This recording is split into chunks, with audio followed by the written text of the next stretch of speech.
2 Corinthians chapter 12, verses 8 and 9.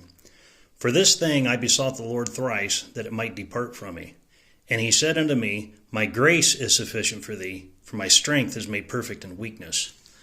Most gladly, therefore, will I rather glory in my infirmities, that the power of Christ may rest upon me.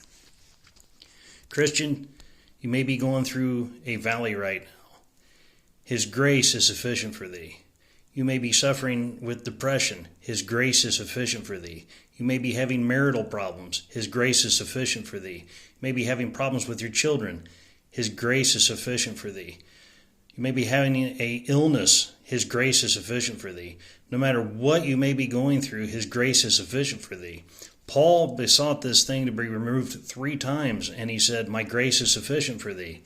And Paul learned a lesson. He said, Most gladly, therefore, will I rather glory in my infirmities, that the power of Christ may rest upon me.